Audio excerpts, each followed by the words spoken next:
Mid-flight, a little boy collapses. A flight attendant screams, "Is there a doctor?" And 50 phones rise like a jury.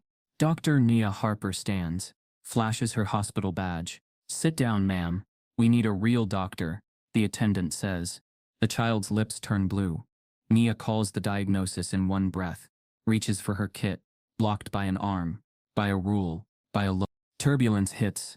The captain shouts, "Doctor, please," and the attendant hisses, "Company policy, unless you prove you're not lying." Nia lifts her badge to the cameras, revealing Surgeon of the Year on her phone just as the boy's bracelet flips, showing a last name that makes the attendant go white. Before we deep dive into this interesting story, subscribe to our channel, and tell us where are you watching from. Share in the comments below. The lecture hall at Fairview University was more than just a room. It was a theater of power, high ceilings arched above rows of polished wooden seats, the kind that creaked faintly when restless students shifted during long lectures. Chalk dust lingered in the air, catching in the shafts of sunlight from tall windows. On this particular Tuesday morning, the room was filled to capacity, every seat occupied by bright-eyed students clutching notebooks, laptops and coffee cups, all eager, or at least obligated to absorb knowledge from the man standing at the front. Professor Gregory Hensley thrived in these moments. Tall, gray-haired, with sharp eyes that always seemed to search for weakness, he wore his tweed jacket like armor. His reputation preceded him, brilliant, ruthless, and merciless in how he treated those he deemed beneath him. He believed learning should feel like a battlefield, and he enjoyed watching who crumbled under his tests of intellect. To him, superiority was not only measured by theorems and proofs, but by the ability to remind others of their smallness. He scribbled complex formulas across the chalkboard with swift, practiced movements, his hands steady, his voice carrying the air of someone who believed every word was a gift. Students scribbled notes feverishly, not daring to interrupt. For many, his classes were a requirement to advance in the mathematics program, but they were also a ritual of endurance. Failing to meet his standards meant more than just bad grades. It meant ridicule. At the back of the hall, almost invisible in her navy blue janitor's uniform, Lorraine Carter moved quietly with a mop bucket. She had perfected the art of silence, blending into corners, making herself small while she wiped chalk dust off desks and emptied trash bins. Most students didn't look at her twice. To them, she was just part of the background, like the hum of the overhead lights. But Lorraine saw everything: how Gregory carried himself, how students shrank under his cutting remarks, how his pride seemed to grow each time someone faltered. Gregory turned from the board and let his eyes sweep the room. "Now," he said, his voice sharp, "which one of you can tell me the next logical step?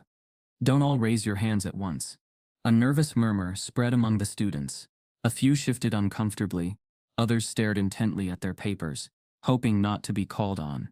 Gregory thrived on this discomfort, scanning the rows like a predator. His gaze landed briefly at the back of the room where Lorraine bent to pick up a discarded paper cup. He smirked, the corner of his mouth curling. "Well," he said, raising his voice, "perhaps even our custodian here might give it a try. Though I doubt she'd understand a single number if it glowed in neon lights." The room froze.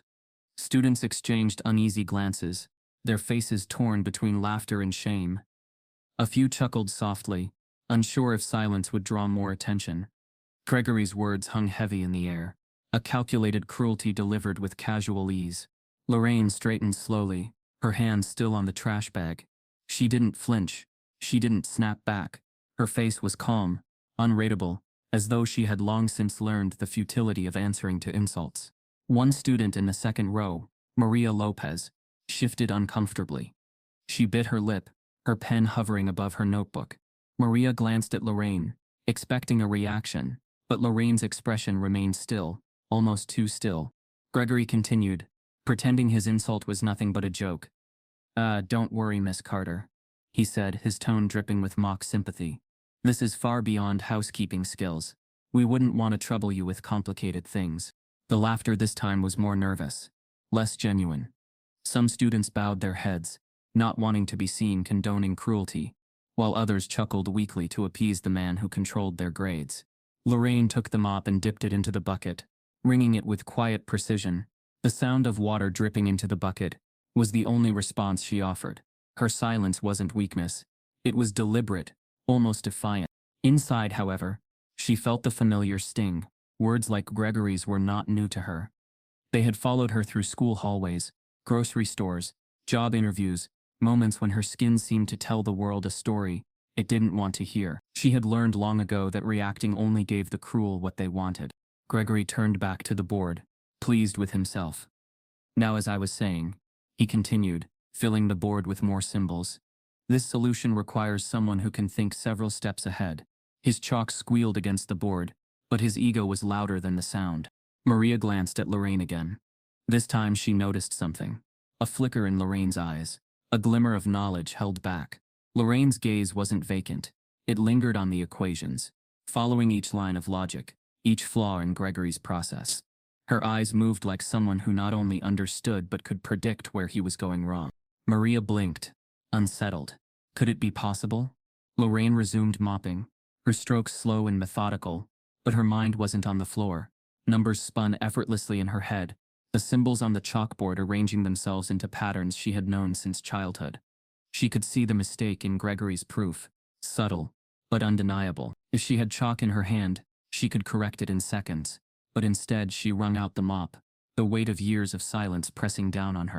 Gregory chuckled at his own brilliance, turning to see who dared question him. No one did. His confidence swelled. See? Not a sound. That's because genius intimidates, he declared. Lorraine's lips pressed together.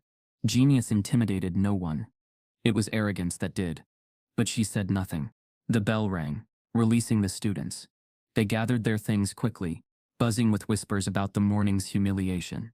Some avoided Lorraine's eyes as they filed out, ashamed of their silence, while others looked at Gregory with admiration for his sharpness. Lorraine stayed behind, moving toward the board. As students left, she stood still for a moment, staring at the half-finished equation. Her hand twitched slightly, as if tempted to reach for the chalk, but then she turned away, gathering her bucket. Maria lingered at the door, watching. She noticed the way Lorraine's eyes traced the math, the way her jaw tightened before she walked out. Something didn't add up. Gregory, meanwhile, packed his leather briefcase, whistling smugly.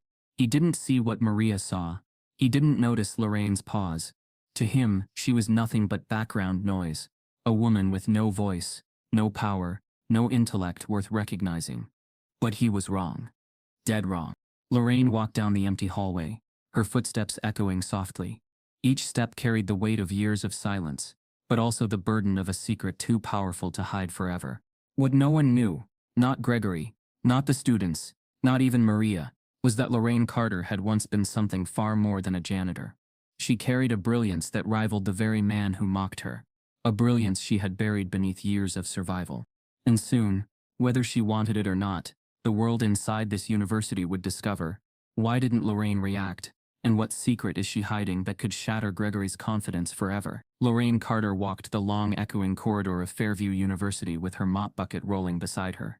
To the casual eye, she looked like any other janitor: worn sneakers, navy uniform, hair tucked back neatly, face unread. But inside, memories pressed against her chest like ghosts that refused to fade.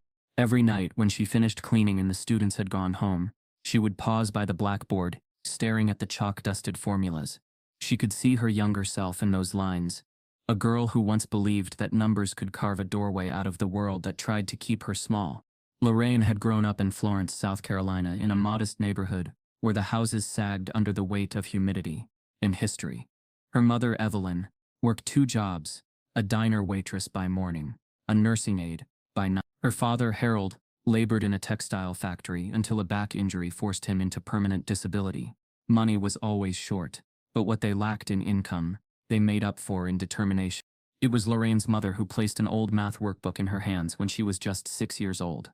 The pages were yellowed, the cover frayed, but inside, numbers became her companions. Where other children saw confusion, Lorraine saw patterns, beautiful hidden shapes that spoke a secret language only she seemed to understand. By the time she was 9, she was solving problems meant for high school students. Teachers marveled at her speed, though not all with admiration. Some praised her as a rare talent, while others whispered more quietly, too smart for her own good. And for a girl like her, it won't last. Her middle school years were filled with both triumph and pain. Lorraine often finished exams in half the time of her peers, her papers marked with near-perfect scores.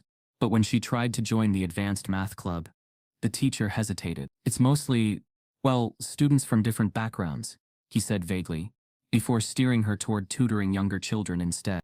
Lorraine didn't complain. She had already learned that the rules were different for her. Instead, she immersed herself in any math book she could find, often walking miles to the public library, just to sit under the fluorescent lights, devouring chapters while the world outside grew dark. In high school, her brilliance could no longer be contained. She entered statewide math competitions, dazzling judges with elegant solutions that others missed. At 17, she won a prestigious scholarship that promised to cover tuition at a top university. That letter had felt like salvation, a golden key to a future beyond the janitorial shifts her mother worked. But the key was taken from her before it ever opened the door. Weeks before her first semester, the scholarship was abruptly rescinded. The official reason, written in formal language, was that funding adjustments had been made due to limited resources. Yet Lorraine knew the truth. A white student from a wealthier district, whose father sat on the board, received the award instead. When her mother protested, the reply was curt. "We can only do so much. Your daughter is talented, yes, but these opportunities are highly competitive. Perhaps she should consider a more realistic path." Lorraine remembered sitting in her bedroom that night, the letter crumpled in her hands. She didn't cry in front of her parents. She knew they had already borne enough burdens. But when the house went quiet, tears soaked her pillow. It wasn't just the scholarship that was stolen. It was the dream of being seen, truly seen, for what she was capable of. Without money, college became an impossible luxury. Lorraine took on odd jobs: cashier at a grocery store, cleaner at a motel, tutor for neighborhood kids. Each paycheck was stretched to cover food and rent, and still her family slipped deeper into debt. She watched her peers move into dorms, post photos of campus life, share stories of professors and projects. She pushed a mop across linoleum floors instead. Yet even in those years of survival, she never abandoned math. On scraps of receipt paper, she scribbled equations during breaks. In the margins of old magazines, she worked out problems. Sometimes when she cleaned the motel lobby at night, she would sit at the reception desk with a borrowed textbook, solving proofs, until dawn painted the windows. Life hardened her, but it didn't kill the fire. If anything, the fire grew brighter, burning quietly beneath the weight of invisibility. By her mid-30s, Lorraine had become accustomed to being underestimated. People saw only the uniform, not the mind behind it. They spoke around her, sometimes over her, rarely to her. She learned to listen, to observe, to let her silence protect her. When she applied for the janitorial job at Fairview University, it wasn't chance, it was intention. This was the very place where minds were shaped, where Gregory Hensley strutted like a king, where young students were molded into scholars. Lorraine wanted proximity. She wanted to breathe the air of academia again, even if she had to sweep its floors. The irony was not lost on her. While she polished the tiles of Fairview, she could overhear lectures in hallways, catch fragments of discussions that reminded her of what she once longed for. Some nights after classrooms emptied, she would stand in front of a chalkboard filled with equations, picking up stray pieces of chalk. Her hands itched as she traced the lines, finishing problems in silence, erasing them before morning. But one memory never left her. The day her scholarship was stolen wasn't just a loss, it was a lesson. The world would not hand her a seat at the table. She would always be expected to remain in the shadows. That knowledge carved a permanent caution inside her. Still, she couldn't help herself. She brought a notebook with her each shift, filling it with equations she copied from Gregory's lectures. At first it was just for herself. A secret exercise, proof that her gift had not withered. But soon the notebook grew thick, pages covered in elegant solutions, corrections, even expansions of the problems presented in class. If anyone ever opened it, they would see not the hand of a janitor, but the mind of a mathematician. And yet no one had. Until recently. That Tuesday morning, when Gregory mocked her in front of the class, Lorraine's notebook was already half full of formulas correcting his mistakes. What he didn't know, what none of the students knew, was that she had noticed something troubling. Gregory wasn't the flawless genius he portrayed himself to be. As she lay in bed that night, staring at the cracked ceiling of her small apartment, Lorraine thought about the cruelty in his voice. She thought about the scholarship letter she lost years ago. She thought about the notebook tucked under her pillow like a secret life. What forced her into this university wasn't just the need for a paycheck. It was something else. Something heavier. Because hidden beneath her silence was a purpose that even Gregory couldn't imagine. What secret reason brought Lorraine to Fairview University? And why does she remain in a place that continually humiliates her? Gregory Hensley stood in his office like a general surveying conquered territory. The walls were crowded with framed certificates, degrees from Ivy League schools, plaques from research conferences, photographs of him shaking hands with men who wore the same smug expressions he had mastered years ago. His desk was perfectly organized, not because he valued neatness, but because he valued the image of someone too disciplined to let life ruffle him. Behind that glass and mahogany, Gregory had built a fortress, one where his word carried the weight of law and his power went largely unchallenged. Fairview University adored him, or at least it claimed to.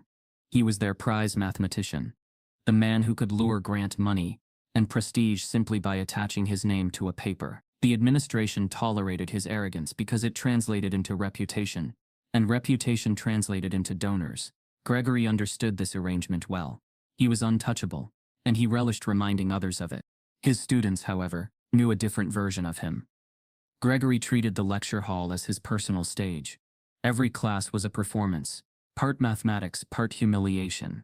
He thrived on intimidation, singling out those who faltered, sharpening his sarcasm like a blade. "This is Fairview," he once announced in front of 200 students. "Not a remedial math camp. If you can't keep up, do yourselves a favor and find another major." Whispers had spread over the years about how his courses weren't designed to teach, but to filter. Gregory wanted the few who survived his curriculum to become disciples of his methods. The rest, the majority, he dismissed as clutter. Those students left demoralized, some abandoning their aspirations in mathematics entirely. To Gregory, that wasn't failure. It was purification. But beneath the performance lay a truth he dared not voice. Gregory lived in perpetual fear of being overshadowed. For all his posturing, his work had slowed. His so-called new approaches were often recycled ideas, dressed in polished rhetoric. Younger faculty whispered that he was past his prime, though never loud enough for him to hear. Gregory sensed it, though, like a faint crack in the marble of his reputation.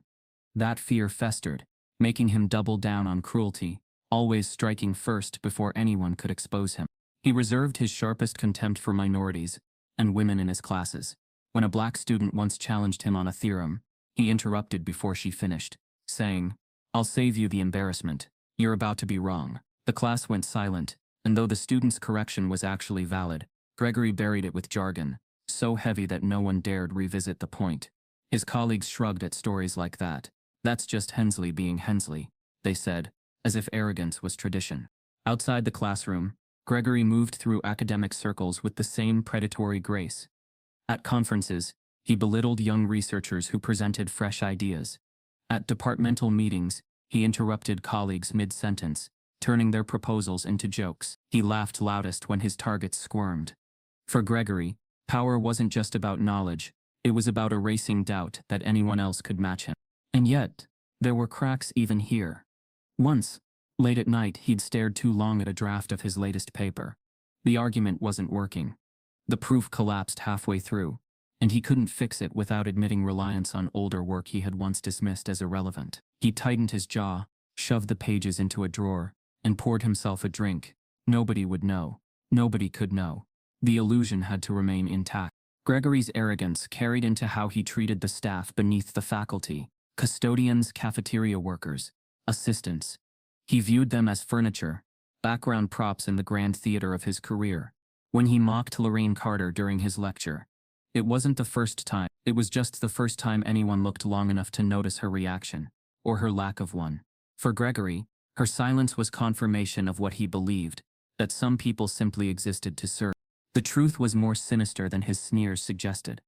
Gregory had built his empire not only on intimidation, but on quiet theft.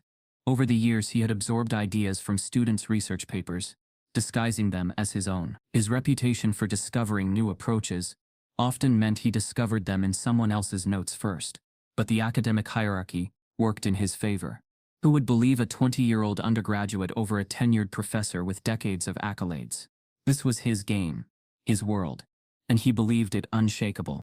But there were those who saw through the cracks. Maria Lopez, though young and cautious, had started to notice inconsistencies in his proofs. She carried her unease silently, aware of how careers could be crushed with a single word from him. And now, without knowing it, Lorraine Carter had entered this same current of doubt. She watched him from the back of the lecture hall, not with fear, but with an acute awareness that pierced deeper than the students' glances. Where others saw brilliance, Lorraine saw sloppiness hiding beneath bravado. Where others felt intimidated, she felt provoked. Each mistake he dressed up as innovation, she caught. Each flourish he called elegance, she quietly corrected in her notebook. The irony was cruel.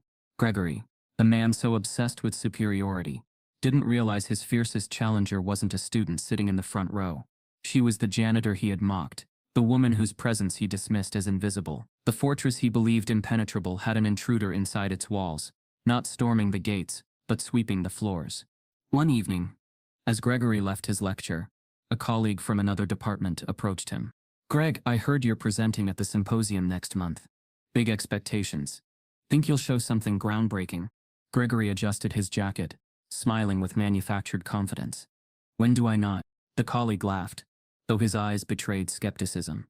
Gregory noticed and felt a flicker of anger. His smile hardened. He couldn't afford doubt. Not theirs. Not his own. Meanwhile, Lorraine remained in the classroom after his departure, standing before the chalkboard he had filled. She picked up a piece of chalk he'd left behind. For a moment, she allowed herself to finish his proof properly. When she stepped back, the contrast between his arrogance and her precision was undeniable. If anyone else saw the board now, they would question him. She quickly erased it, her hands trembling. She couldn't expose herself. Not yet. But a collision was inevitable. Gregory had spent years fortifying his supremacy through arrogance, theft, and intimidation. Lorraine had spent years burying her genius in silence. These two lives, one desperate to stay above question, the other forced to live beneath notice, were set on a path neither could avoid. And as Lorraine's notebook lay forgotten in the back row, waiting to be opened, the arrogance Gregory wielded so confidently was about to be tested by a truth he had never prepared for. The first crack in Gregory's untouchable world is about to split wide open when his arrogance collides with Lorraine's hidden brilliance. The night after the question that would not let her sleep, why she stayed at Fairview, Lorraine rolled her bucket into Hensley Hall just as the evening lecture began. The door stood cracked.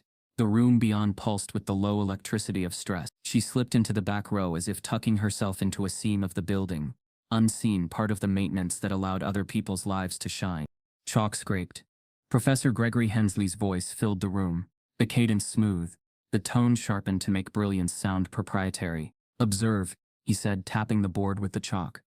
"A simple substitution collapses the integral to an expression even your calculator could admire." Lorraine's eyes narrowed. Simple had done violence to the truth. In his substitution, he'd slipped the sign when he shifted the limits. Negative became positive, as if arrogance could tilt a number upright. It was small, camouflaged in the theatrics of speed. The students kept pace with their pens, some copying blindly, some pretending comprehension for the theater of it. A few frowned, instinct tugging them toward a question they would not ask. Maria Lopez, in the third row, hovered her pen over her notebook, her brow furrowed. She glanced back, found Lorraine's silhouette along the wall, and then returned to the problem, swallowing her doubt for the safety of silence. Gregory spun, chalk dust scattering like confetti at a coronation. "Any objections?" He ticked his gaze across the room. "No? Then we proceed." Lorraine eased closer to a trash bin, pretending to rearrange it. Inside her mind, numbers rearranged themselves faster than her hands. The error wasn't fatal to the aesthetic, only to the truth. If he admitted it, the next step would require careful bounding, a longer path, humility. Instead, he vaulted, triumphant, to a conclusion that glowed under the lights. The bell did not release them. Gregory kept talking. "Elegance," he said, "isn't about difficulty. It's about decisiveness." Lorraine whispered, barely moving her lips. "Elegance is honesty." The words evaporated before anyone could catch them. When the lecture ended, a cluster of boys in varsity jackets hurried out, bumping past her mop bucket without apology. A girl with pearl earrings wrinkled her nose and said to her friend, not quite under her breath, "I can't think with distractions in the back." Lorraine turned her head, as if the comment were a draft she could step out of. She gathered the wastebasket, stacked the loose flyers, and let the last students trickle away. At the board, pale ghosts of numbers clung to the slate. Lorraine stood beneath them, palm against cool wood, for steadiness. She lifted a piece of chalk and wrote one line, just one, so lightly it was almost air. The corrected limits. Then she erased it with the side of her hand. She wasn't here to be caught. Back in her small apartment, she opened a notebook she kept in a pillowcase, like contraband. The pages told a parallel life, her cramped handwriting, dense proofs, diagrams sliding into order. She rewrote Gregory's derivation patiently, each step exhaling into the next. The correct bound didn't collapse, it unfurled, revealing a path he had refused. She found a tighter inequality and circled it, not out of pride, but out of relief. The world could be coaxed into honesty if you were willing to do the careful work. On the next page she wrote a heading, Iterates Instability Under Nonlinear Contraction. The problem wasn't from class. It had lived in her mind since a library evening years ago, when she'd found a conference booklet nobody seemed to want. Students had walked past it. She'd taken it home. Gregory liked to tease it as a toy problem in his lectures. Unsolved but in his telling trivial. The truth, he kept promising he'd return to it and never did. Lorraine tested a Lyapunov function she'd been nurturing in the margins of bus schedules and grocery receipts. The inequality snapped into place with a delicate click she felt in her chest. She set down her pencil, hands trembling, then picked it up again and wrote the proof cleanly, as if tracing a vein she'd always known was there. When she finished, she said to the empty room, "There you are," and let the quiet hold it. Days slid by, measured in lectures half heard from doorways and proofs written after midnight. In classroom after classroom, Lorraine noticed the same pattern in Gregory's work. Not just haste, but repetition. He performed the same flourish with different costumes. A magician changing hats. Twice he called a technique his lemma, and twice she recognized it from an old preprint by a black mathematician whose name he never spoke. Athena Brooks, a researcher Lorraine had discovered in a dusty library stack. Athena's proof sketch had a distinctive habit of labeling intermediate bounds with letters from the middle of the alphabet. Mem, N, P, an oddity Lorraine loved and occasionally borrowed. Gregory's board bristled with Mem, N, and P, and something cold moved in Lorraine's stomach. In the corridor after class, Maria caught up to a friend. Didn't that step feel off? Her friend shrugged. If you're wrong, he'll shred you. If you're right, he'll still shred you. Just quieter. Maria looked over her shoulder toward the door where Lorraine was rolling her bucket away. Maybe someone should say something. Who? We're all on his grades. Lorraine turned the corner before the conversation could reach her. But the sentiment didn't surprise her. She had seen what happened to inconvenient truth. It was corrected privately, or punished publicly. That evening the head custodian, Mr. Kemp, stopped her at the supply closet. Lorraine, you good to cover the late lecture in Hensley? We're short tonight. She nodded. The word good did strange things to her, even when it meant more work.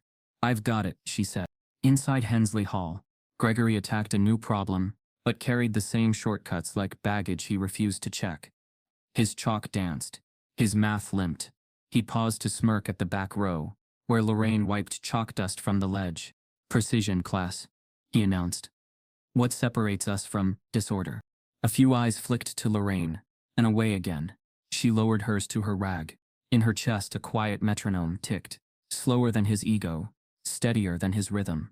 When the room emptied, she let herself do something dangerous.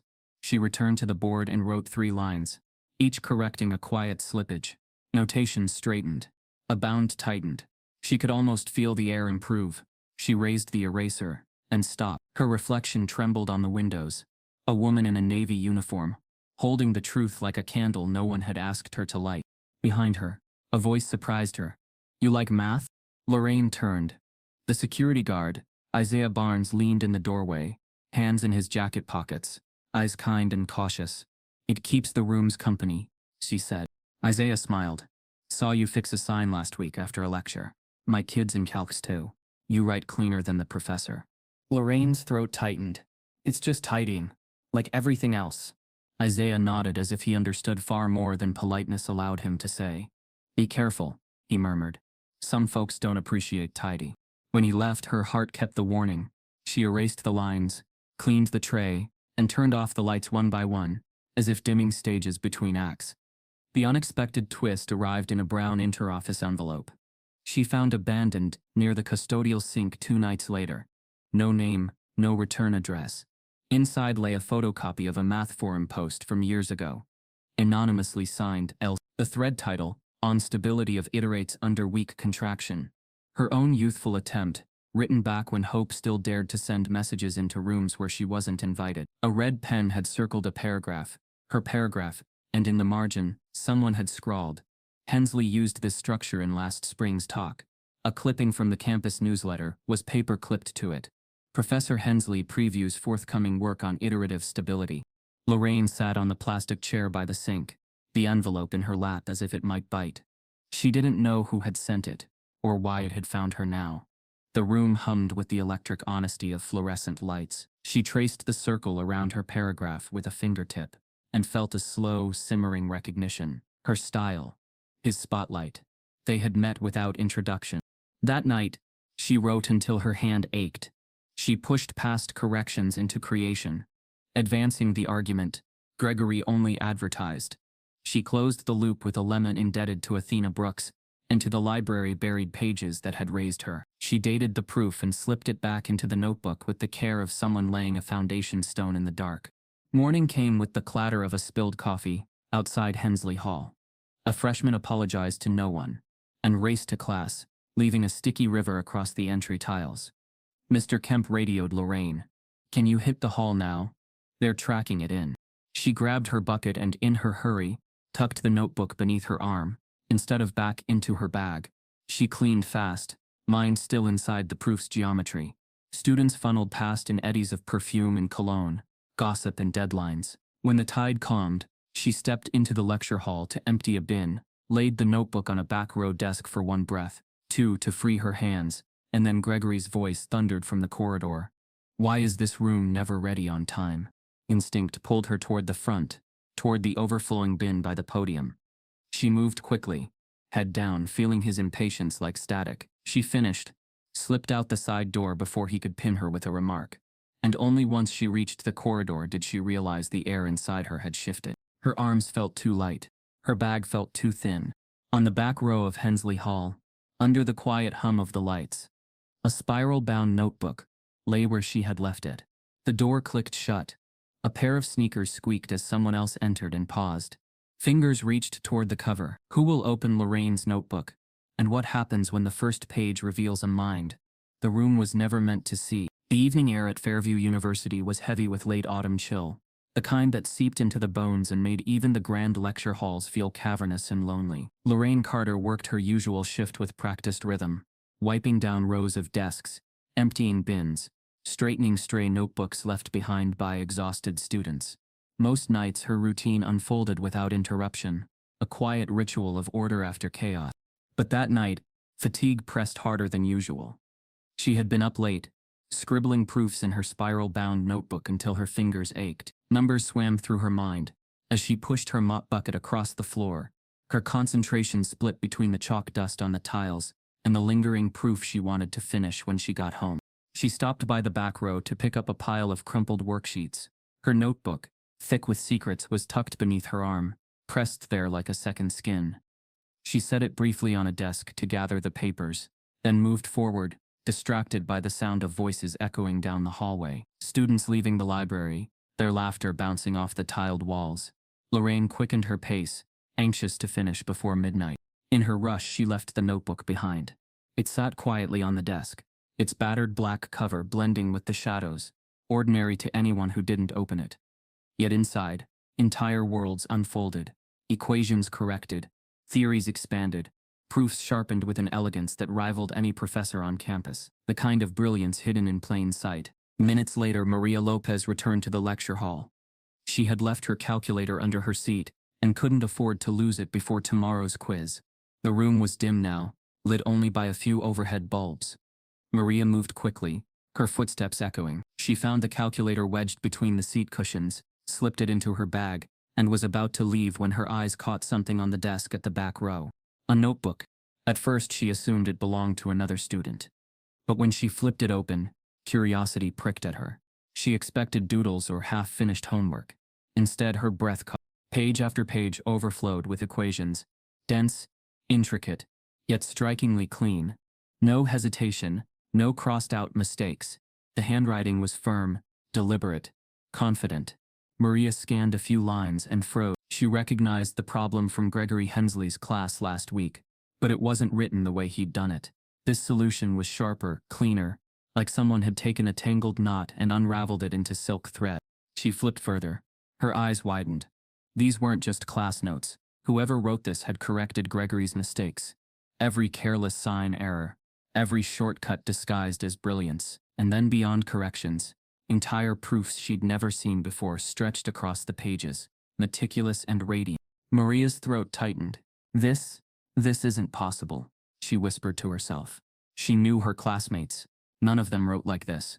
And Gregory, his work though respected, was far less graceful than what she was holding. The notebook felt alive, like she'd stumbled into a hidden manuscript, something forbidden. Her first instinct was awe. Her second was fear. If she showed this to Professor Hensley, what would happen? He might laugh, dismiss it as plagiarism, maybe even claim it himself. The man fed on superiority. She had seen it in the way he ridiculed students, the way he'd mocked Lorraine just days ago. Maria shivered at the thought of him holding this notebook, tearing it apart with his arrogance, or worse, stealing its brilliance. But who owned it? She glanced toward the door, her heart racing. An image came to her mind. Lorraine, the quiet janitor at the back of the room. Maria remembered the way Lorraine's eyes had lingered on the equations during lectures, how she seemed more engaged than most students even while pushing them up. Could it be? The thought was absurd, yet the evidence sat heavy in her hands. She sat down in the back row, flipping further. Each page revealed more notations she didn't fully understand, theorems built layer by layer, like intricate architecture. Maria's admiration deepened with every line, but so did her dread. If this was Lorraine's, then the entire image she had of the woman was wrong. And if it wasn't, then whose hand had drawn such brilliance and left it here to be found? Her mind swirled with conflict. She wanted to protect the notebook, to keep it from Gregory's reach, but she also knew that hiding it could be dangerous. What if it was lost forever? What if the rightful owner needed it desperately? The door creaked open. Maria snapped the notebook shut, her heart leaping into her throat. Professor Gregory Hensley stepped into the lecture hall, his briefcase swinging casually at his side. He stopped short when he saw her. "Miss Lopez?" His voice was sharp, suspicious. "What are you doing here at this hour?" Maria's palms went sweaty. I left my calculator, came back to get it." She held her bag tightly, as if the lie inside might spill out. Gregory's eyes flicked the notebook on the desk. He frowned. "And what's this?" Maria's stomach dropped. She opened her mouth, but no words came. Gregory crossed the room swiftly, his hand closing over the notebook before she could react. He flipped it open, scanning a few pages. His smirk faltered.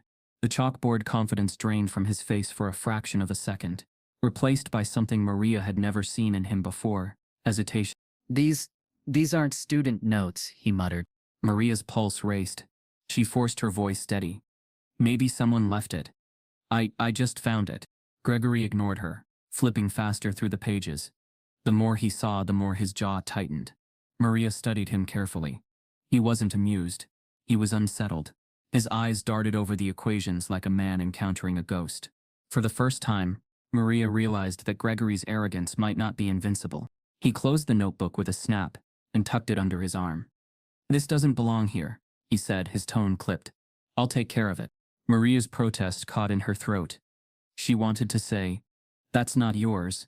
She wanted to demand that he return it, that he not soil it with his corruption. But she didn't. Fear of retaliation pinned her tongue. Gregory turned toward the door, already calculating. Maria could almost hear the wheels turning in his mind. How he might twist this discovery to his advantage. How he could bury the source and emerge as the genius once again. What she didn't see, what neither of them saw, was Lorraine walking back down the hall, her keys jingling softly, heading straight toward the lecture hall. Her eyes narrowed when she saw the door ajar, the faint light spilling out. She paused, listening. Gregory's voice echoed faintly inside, low and deliberate, and then, silence.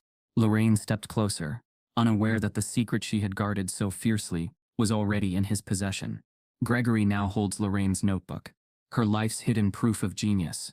What will he do with it, before she discovers it's gone? Morning broke thin and gray over Fairview, the light in Hensley Hall as brittle as Gregory Hensley's patience. He arrived early, the spiral-bound notebook tucked under his arm like contraband he intended to parade. Students drifted in, blinking away sleep, buzzing with quiz rumors and coffee tremors. Maria slipped to her seat near the front, stomach knotted. She kept her eyes low, praying the notebook had somehow vanished into a drawer. A fire, a dream. Gregory set it on the podium and rapped his knuckles on its cover. "Before we begin," he announced, savoring the hush that followed. "A discovery." He lifted the notebook high, letting the fluorescent glare slick its black cover. "Somebody," he drew out the word, "left this behind last night. A compendium of aspirations." His mouth tilted into a sneer. "Scribbles. The sort you might expect from, say, a member of the evening maintenance staff dabbling in arithmetic between chores." A few chuckles broke out. Uneasy, brittle. Others stared at their notes, as if staring could make them invisible. Maria felt heat rise under her collar. She glanced toward the open door, wishing Lorraine would appear, and snatch the book back, wishing and fearing the same thing. Gregory flipped to the first page with theatrical care. The room leaned forward. For a beat, the air was all paper and breath. "Well," he said, skimming. "Ambitious." He turned another page, then another, his eyes raking lines that did not stumble. Proofs that did not pant. The smirk thinned. "Curious," he murmured. He masked the tremor with ridicule. "A housekeeper's hobby, no doubt. The symmetry is quaint." Maria heard the catch in his voice. It wasn't amusement. It was recognition. He propped the notebook open on the lectern and chalked a familiar chain on the board, the toy problem he loved to drape over lectures, like a velvet curtain. "Let's have a little fun." Our anonymous author proposes an approach to iterative stability. Chalk squealed. "I'll show you why this sort of back-of-the-envelope bravado collapses under scrutiny." He copied 3 steps from the notebook, then paused, head tilted as if listening for a sound only he could hear. The class watched his shoulders stiffen. He reached to continue, stopped, then frowned back at the page as though the proof had turned and spoken. Maria's hand tightened around her pen. She knew that pivot. The moment you realize you are not ahead of the argument anymore, the argument is ahead of you. Gregory cleared his throat. Of course the author, he let the word drip, has made assumptions, generous ones. We insist on rigor at Fairview. He wrote a bound meant to unseat the proof, the same shortcut he always used to dazzle. From the back, a student whispered, "That's cleaner than his usual." Silence. Gregory snapped, louder than he intended. He steadied, pasted a smile back on. "As I was saying, housekeeping arithmetic has its charms." He flipped the page, hunting for an error he could parade. His eyes moved faster. The flaw he needed refused to appear. Instead, the next line folded elegantly into a compact estimate that answered an objection he hadn't yet raised. Maria swallowed. The room had gone thinner somehow, reduced to 2 sounds, chalk on slate, and the quickening rhythm of a man losing an argument to a page. He shut the notebook with a clap. Enough theatrics. Let me demonstrate a professional approach. He started fresh on the board, working the path he trusted. It blazed at first speed, confidence gloss, until it met a step the notebook had refuted. Students tracked the divergence. A few exchanged looks. The bravado began to look like backpedaling. A sticky note fluttered loose from the notebook and landed on the floor.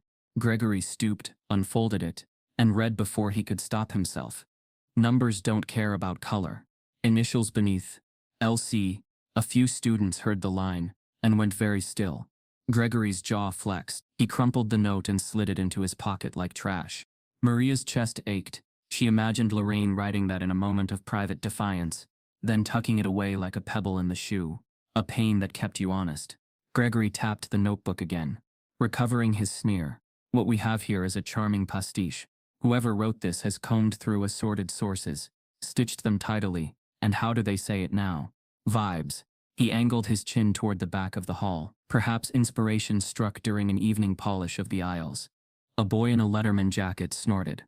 Guess anyone can pretend to be a genius these days. Maria turned, voice low. Or maybe you're staring at the real thing. Gregory heard.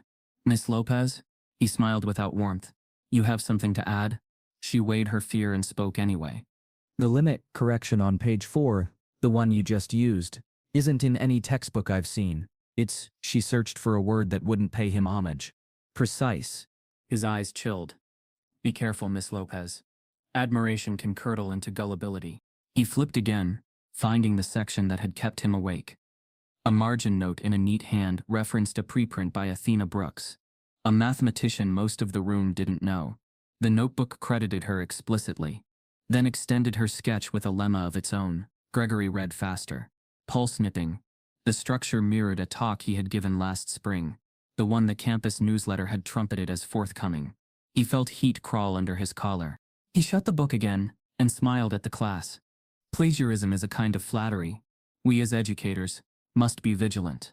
Maria's eyebrows lifted. For a flash she saw past the armor, the scavenger underneath. He turned toward the door. I'll be delivering this notebook to the dean. We will locate its author, examine their influences, and ensure proper consequences. His gaze skimmed the back row, where he expected to find a navy uniform, a lowered head. He didn't see Lorraine, the empty air where she might be felt like a dare. He stepped back to the board. For now, a demonstration. With a flourish, he wrote a challenge problem and announced, if our anonymous author is in the room, they should feel very brave. Come correct me. No one moved. Then a hand went up. Not Lorraine's. Isaiah Barnes, the night security guard, stood at the door, broadcasting calm. Excuse me, Professor, Isaiah said, voice respectful, amplified by quiet. Facilities needs that notebook logged if it's staff property. Chain of custody. Gregory laughed without humor. This is academic property. Understood, Isaiah replied. Just following procedure. He didn't blink. Gregory waved him off and turned back to the proof. He stepped into his favorite move, the vault past a subtle bound, only to find the next line refused to appear. He glanced helpless at the notebook, then forced his eyes away. The class watched him hesitate. Maria felt a collective tilt in the room, like furniture shifting before a quake. A student in the back spoke carefully. Professor, I think the inequality fails unless you introduce a different weight. Like here, he pointed. Timid but right. Gregory's voice sharpened. And where did you learn that? The student flushed. From the notebook. Laughter ghosted along the rows, not kind, but not at him. At the situation, the king on stage, suddenly borrowing lines. Gregory's smile became a blade. Very well. Since we're all so spirited, let's identify our scribe. Miss Carter? He projected the name into the hallway like a summons. Would you join us? Perhaps offer the class a tutorial on polishing bounds. A murmur rippled, half shock, half thrill. Maria's stomach dropped. She hadn't seen Lorraine all morning. Was she outside? Had she realized? No answer came. The silence exposed the pettiness of the call. He recovered, teeth showing. No matter. The dean will have other ways of encouraging honesty. He tucked the notebook under his arm, proprietary, and reached for his briefcase. Maria stood. Her legs shook but held. Sir, she said, steadying. Whoever wrote that solved what you call a toy problem. They did it cleaner than your method. If you take it to the dean, take all the pages, not just the ones that fit your story. His eyes flicked to her. Assessment, calculation, warning. I will take precisely what is necessary. And the sticky note, she asked. Will you take that too? The one that says numbers don't care about color? A few students inhaled. Small sympathetic sounds. Gregory's jaw set. Class dismissed. They began to rise, scraping chairs, exhaling nerves. He turned to leave, and a small folded printout slid under the door, skimming the tile to his shoe. He stopped, frowned, picked it up. The headline was from an online archive, Math Forum, 2011, on stability of iterates under weak contraction, by LC, underneath a timestamp. He read the first paragraph, then the second. The structure, the letters in the middle of the alphabet, Min, P. His stomach dropped. It was the same spine he had paraded in last spring's forthcoming talk. Behind him, Maria's phone buzzed. A campus email pinged into every inbox. Department notice, mathematics showcase, next week, anonymous submission accepted, proof required. At the bottom, Dean Eleanor Whitmore. Maria didn't know who had triggered it. Neither did Gregory, but the timing felt like a door swinging open, in a locked room. Gregory folded the printout with steady hands and slid it into his briefcase, face composed by force. Very well, he said softly, to himself more than to anyone. We expose the author. He looked up at the class and turned the word into threat. We will expose her. He strode toward the door, notebook under his arm. Plan brewing. Corner Lorraine, privately. Paint her as a plagiarist. parade her scribbles as stolen. He reached for the handle. On the other side of the door, Lorraine's keys jingled once. Clear, close. Then went still.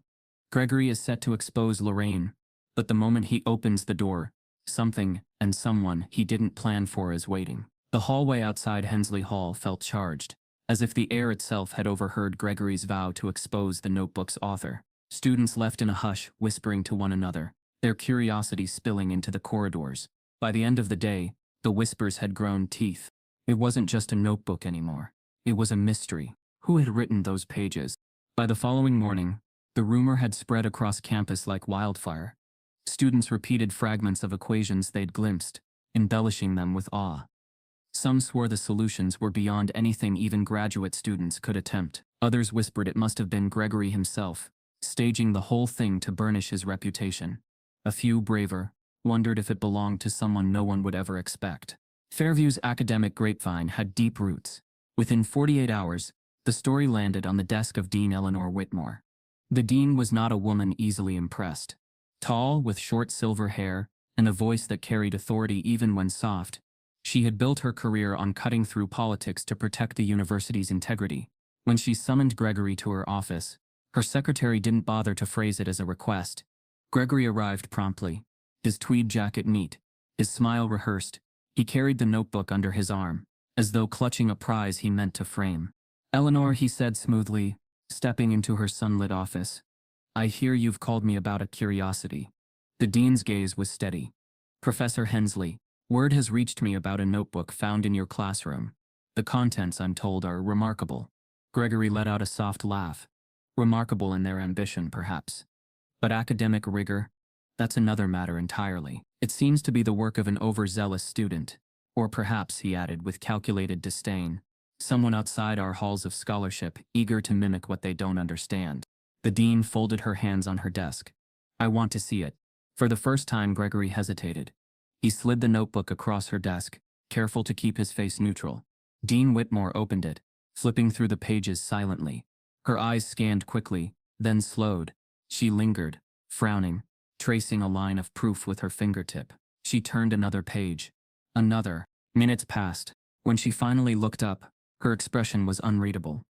"This is no mimicry. Whoever wrote this possesses extraordinary ability. I would go so far as to call it groundbreaking."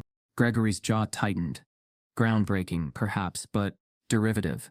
You'll see echoes of Athena Brooks, certain other sources. Someone with enough free time could patchwork something impressive. The danger, of course, is mistaking imitation for originality. The dean closed the notebook gently, but her gaze sharpened. "Gregory, if this is the work of one of your students, they deserve recognition. And if it belongs to someone outside the classroom, then Fairview may be sitting on an overlooked genius. Either way, the university must know the author." Gregory forced a smile. "Naturally, I'll look into it." "No," she said firmly. "I will." The shift in authority was subtle but absolute. Gregory inclined his head, as though yielding, though inside he seethed. By that afternoon, the dean's inquiry rippled through the mathematics department. Faculty buzzed with speculation. Students speculated even louder. And in the quiet of the custodial break room, Lorraine Carter heard fragments of the story floating through open doors. A notebook with impossible proofs. They say the dean herself was impressed. Maybe some visiting scholar left it behind? Lorraine's hands stilled around her coffee mug. Her stomach turned. She didn't need to guess which notebook they meant. That evening she returned to Hensley Hall. The chalkboard loomed blank, waiting, but she had no chalk in her hand. She searched every row of seats, every desk. The notebook was gone. She sank onto a chair, her chest tight. Years of secrecy, undone by one careless moment. She heard footsteps and looked up sharply. Maria Lopez stood at the doorway, clutching her bag. Their eyes met. "You're looking for it," Maria said quietly. Lorraine froze. "Looking for what?" "The notebook," Maria whispered. I saw it before he took it. I think it's yours." Lorraine's heart raced. She wanted to deny it, to disappear into silence. But Maria's face wasn't mocking. It was earnest, afraid, almost protective.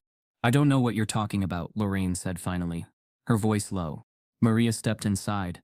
"He's going to use it against you. The dean's already involved. Please, don't let him take your work." Lorraine rose, shaking her head. You don't understand. People like him always win. People like me. She swallowed. We're not supposed to be here. Maria's eyes glistened. And maybe it's time they see you anyway. The words lingered long after Maria left. Lorraine sat alone, the echo of chalk dust heavy in the air. Meanwhile, Gregory returned to his office with a plan forming. He would frame the notebook as derivative work, suggest plagiarism, bury the credit beneath his own reputation. He rehearsed the story in his head, a misguided attempt, a curiosity, nothing original here. If necessary, he would claim parts of it as his own unpublished drafts. But Gregory underestimated Dean Whitmore. The next morning, she called a departmental meeting. Professors, graduate assistants, and a handful of students filled the conference hall. Lorraine was there too, quietly setting water pitchers on the side table, blending into the background as always. She had no idea she was about to hear her fate spoken aloud. Dean Whitmore stepped to the podium. Her tone was measured, but her eyes carried the weight of authority. Colleagues, I've reviewed the mysterious notebook found in Professor Hensley's class. Its contents are extraordinary, too extraordinary to be dismissed. This university has a responsibility to honor intellectual contributions, wherever they come from. Therefore, I am announcing a mathematics showcase next week. The author of the notebook will be invited anonymously if they wish to present their work. Only then will we know the truth. The room erupted into whispers. Some professors exchanged skeptical looks. Others leaned forward with genuine excitement. Gregory sat stiffly, his face unreadable, though his knuckles whitened on the table. Maria, across the room, exhaled a shaky breath. She knew this was the moment everything could change. Lorraine stood frozen at the edge of the hall, a pitcher of water in her hands. The words struck her like thunder. The author will be invited to present. Her chest tightened with panic. She had spent her life hiding her brilliance, convinced it had no place in the world that dismissed her skin, her uniform, her very presence. And now, the world was asking her to step forward. Dean Whitmore closed the notebook with finality. Next week, she said. The truth will stand on its own. Lorraine set the pitcher down slowly, her fingers trembling. She felt the eyes of the room pressing on her, though none of them yet knew. In 1 week, the university will demand the notebook's genius step into the light. But can Lorraine risk revealing herself, or will Gregory twist the stage to destroy her? The announcement of the showcase clung to Lorraine like a second skin. She heard it repeated everywhere she went. Students buzzing in corridors, professors debating in hushed tones, staff gossiping in break rooms. Fairview University now pulsed with anticipation, a countdown to revelation. But for Lorraine Carter, the days that followed were a battlefield fought in silence. Every night after her shift, she returned to her small apartment, notebook in hand, and spread her pages across the kitchen table. The hum of the refrigerator became her metronome, steadying her as she retraced proofs she had written long ago. She checked each step, line by line, as if preparing evidence for a trial where she herself would be the accused. Sometimes she paused, staring at her handwriting. The loops and angles of her pen carried years of discipline, scars of repetition. These weren't the idle scribbles of a hobbyist. They were the footprints of a mathematician, walking a road she was never allowed to claim. But the fear pressed hard. She imagined standing at the blackboard, with all eyes on her. Gregory's smirk, the professor's skepticism, the students' whispered mockery. She imagined her voice faltering, her hands trembling, the proof dissolving into silence. They wouldn't just laugh at the math. They would laugh at her, a janitor in a Navy uniform, daring to step into their world. More than once, she closed the notebook and shoved it back into the pillowcase where it had lived in hiding. Not me, she whispered to the walls. I can't do this. But then another voice rose, softer yet insistent, the voice of the girl she used to be. The girl who had won competitions, who had believed numbers were a language that could carry her out of the shadows. The girl who had lost her scholarship, not because she lacked ability, but because a biased board had decided her brilliance was expendable. That girl refused to be silent. Lorraine lit her small desk lamp and opened the notebook again. Her pencil moved with quiet urgency, correcting inequalities, finishing lemmas, sketching diagrams. Fear gnawed at her, but the fire beneath it burned hotter. On the third night, she stumbled across an old draft of a proof she had abandoned years ago. She read it with fresh eyes, and suddenly saw what she had missed back then. She adjusted a bound, redefined a term, and the path cleared before her like fog lifting from a road. Her breath caught. She had just solved a problem that had haunted her since she was 20. She leaned back in her chair, tears stinging her eyes. "You're still here," she whispered, as if reassuring her own mind. "You never left." The victory was private, but it filled her with strength. She wasn't merely preparing for the showcase. She was reclaiming the part of herself that the world had stolen. Yet the weight of humiliation from her past shadowed every triumph. She remembered the scholarship she'd lost, the teacher who told her she didn't belong in advanced math, the classmates who smirked when she raised her hand too confidently. And now, Gregory, the man who had mocked her publicly, reducing her to housekeeping skills in front of hundreds, each memory pressed against her ribs like stones. Still, she endured. One evening, while Lorraine was bent over her notebook, the sound of footsteps echoed outside her door. A soft knock followed. She froze, instinctively sliding the notebook under a stack of newspapers. "Miss Carter?" It was Maria's voice. Tentative. Lorraine opened the door a crack. Maria stood holding a folder of her own notes, her expression cautious but determined. "I'm sorry to bother you," Maria said. "But I wanted to help. If you're the one who wrote that notebook, you shouldn't be alone in this." Lorraine's first instinct was denial, but Maria's sincerity disarmed her. "Why are you doing this?" she asked quietly. "Because," Maria said, "I've watched him take credit for things that aren't his, and I think you've been invisible long enough." Lorraine stared at her, words trapped in her throat. No one had ever spoken to her that way, not with pity, but with respect. Maria hesitated, then handed her a page. "This is what he's been preparing for the showcase. He's going to try to discredit you, make your work look like stolen scrap." Lorraine took the paper with trembling hands. It was a draft of Gregory's presentation outline. Each section mirrored her notebook's proofs, but stripped of elegance, framed in his pompous phrasing. He planned to accuse the unknown author of plagiarism, twisting her originality into theft. "Why are you showing me this?" Lorraine asked. "Because you deserve a fair fight," Maria said simply. Lorraine pressed the page against her chest, a strange mixture of gratitude and dread swirling inside her. For once, someone was giving her a weapon instead of taking one away. After Maria left, Lorraine stayed up until dawn. She worked not just on her proofs, but on how to present them clearly, unshakably. She practiced writing each step on scrap paper, timing her explanations in whispers, pretending to face a room full of skeptics. Her voice trembled at first, but with each repetition it steadied. She forced herself to meet her reflection in the mirror, to hold her gaze, to say aloud, "Numbers don't care about color." Still, the fear never vanished. It sat beside her like an old companion, whispering every possible humiliation. But now it wasn't the only voice. Hope had returned, fragile but real. The night before the showcase, Lorraine stood by her window, looking out at the city lights. She thought of her parents, her mother, who had believed in her, and her father, who had told her that brilliance could survive even in silence. She whispered into the glass, "This is for you."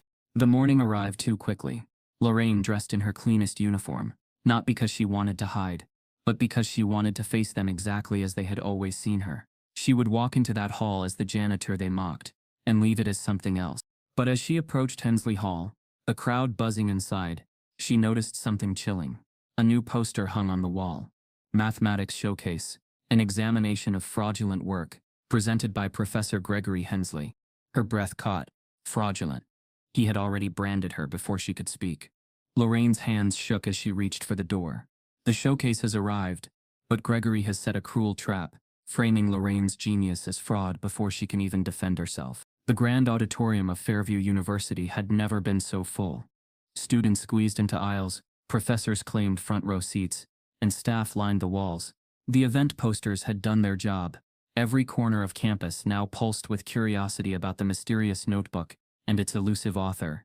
The air inside the hall was thick, charged with the electricity of spectacle.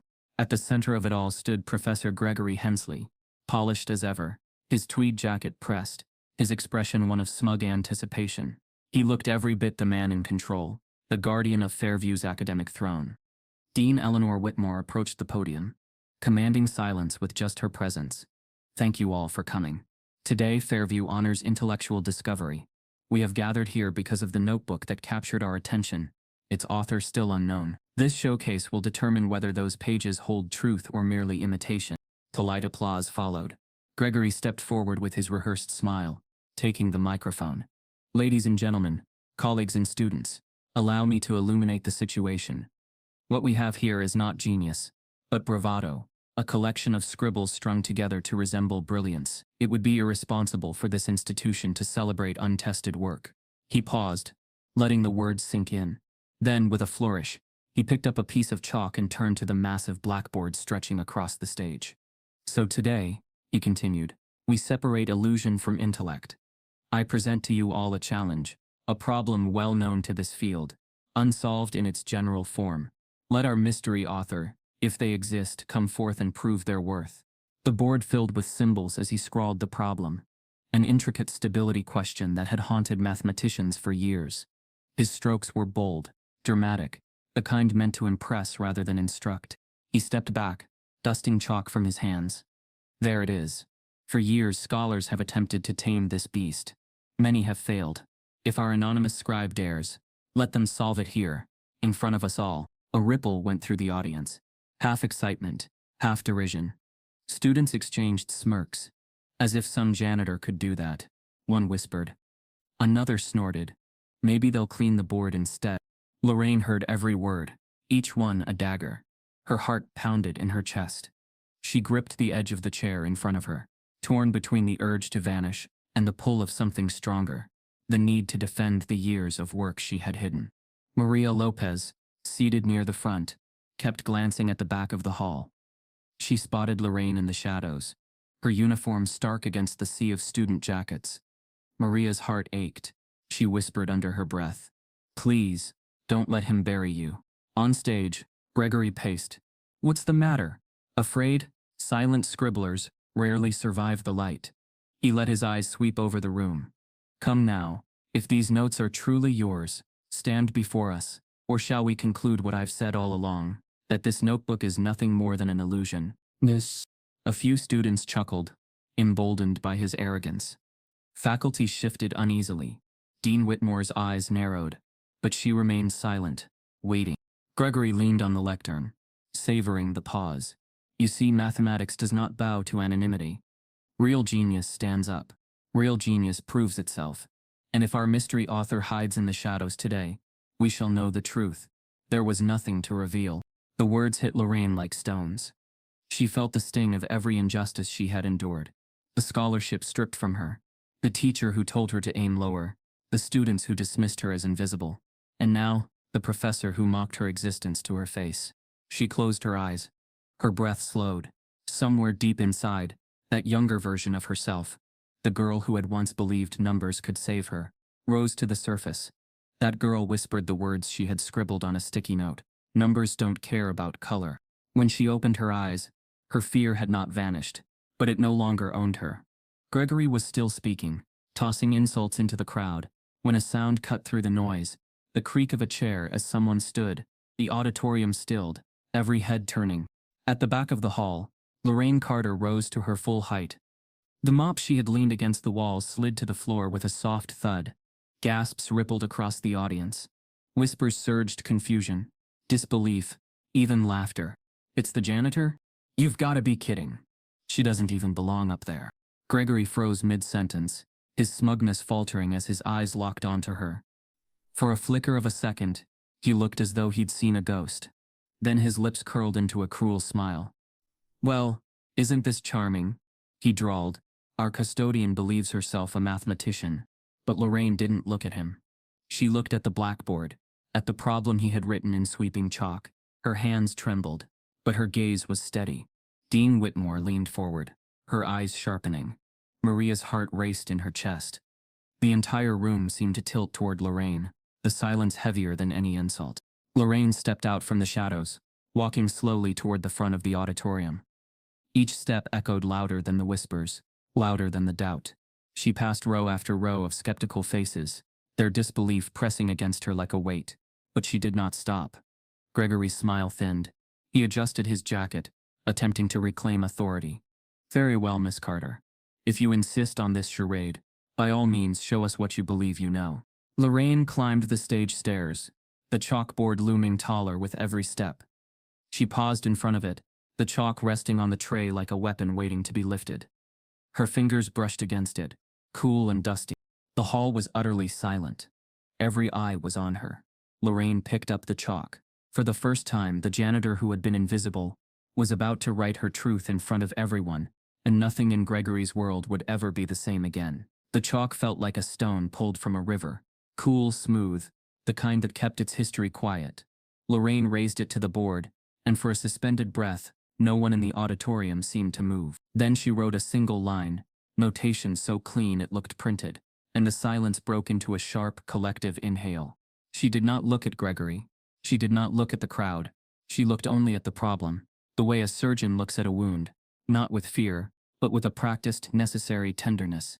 In your statement, she said, voice even, the bound is framed under the uniform metric. That's the deadlock. We wait the space. Her hand moved. Define the operator. Fix the domain. Set a weight that wasn't arbitrary but inevitable. She introduced a Lyapunov-like function without naming it as a flourish.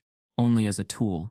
The chalk's tap at the end of each line was a metronome. Students leaned forward. Professors stopped pretending to be bored. Gregory stood at the far end of the stage, arms folded, smile set like a mask. Ah, he said, too lightly. A tour of folklore. Lorraine drew a small bracket and adjusted the limit that had trapped so many attempts before. Not folklore, she replied, still looking at the board. Honesty. She corrected the sign he had flipped out of habit and left the correction unadorned, an unarguable fact. A murmur ran through the front row. Someone whispered. She saw it, as if the error were a bird only she had the patience to spot. From the aisle, Isaiah Barnes rested a palm on the AV cart. The red light on the camera glowed steady. The feed was recording. He caught Maria's eye. She exhaled. Lorraine kept working. She didn't rush. She didn't peacock. Each line prepared the next like a careful hinge, where Gregory's proofs usually vaulted, hers grounded, and in grounding, rose. She introduced a weighted inequality, tight, not generous, and marked a small star beside it. That step, a professor near the front said, unable to help himself. Where did you? Brooks, Lorraine said, and wrote it on the margin. Athena Brooks, 1999. The middle indices, ma'am, N.P., she added, the letters marching like a memory. Her sketch opens the door. The weight holds it. The room changed temperature. The citation hit like a bell. Something most of them had not expected to hear from a woman in a Navy uniform. Maria's throat tightened. Lorraine had done in a breath what Gregory had refused to do for years. Named the shoulder she stood on. Gregory's voice slid in, soft enough to sound civil. And what you present now, surely this is an echo. Our field hums with echoes. Lorraine wrote the next line, then the next. When she spoke, it was not to him. Here's where echoes stop. She shifted the weight function, not to dodge a difficulty but to meet it head-on. The ugly term that had scared generations of approaches, the one Gregory always called the beast, shrunk beneath her bound like a fist unclenching. The algebra didn't sprawl, it settled. The inequality that had defied their metric yielded with a quiet, almost embarrassed consent. A sound moved through the room. Soft, disbelieving, gasps without theatrics. Maria's eyes filled. She pressed her knuckle to her mouth and kept watching. Lorraine paused only to dust chalk from her fingers. The contraction you wrote on the poster, she said, nodding toward the framed announcement, isn't false, just mislabeled. You asked for uniform. It's weighted. The room kept asking the wrong question. Convenient, Gregory said. His laugh was the kind that did damage, and pretended it didn't. Reframe the problem as you please, and you may call anything solved. Dean Whitmore leaned forward. Is the reweighting standard practice? Instability theory. Yes, Lorraine answered. In performance, it's courage. You must choose a weight that could embarrass you if you're wrong. She advanced, clearing the last obstacle with an identity most had forgotten existed. The board, now filled, read like a map through a forest that suddenly seemed obvious once you saw the path traced. Stop, Gregory said, louder. The word cracked. He tried to smile again, and couldn't quite land it. This is a recital. We require proof, not theater. Lorraine turned fully for the first time, not to the crowd, but to him. Then follow the recital, she said quietly. To the proof you set. She touched the first line she'd written, then traced, fingertip hovering, the chain to the last. No step leaps. Each step. You can check them in any order. They will hold. He opened his mouth. Closed it. The mask was slipping. A graduate student called out, unable to keep still. Can you show the obstruction if we try the standard unweighted norm?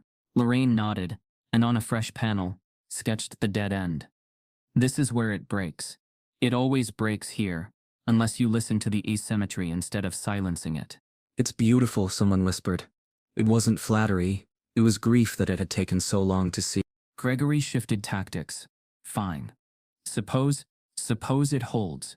Where did you find the structure? Don't tell me archive legends.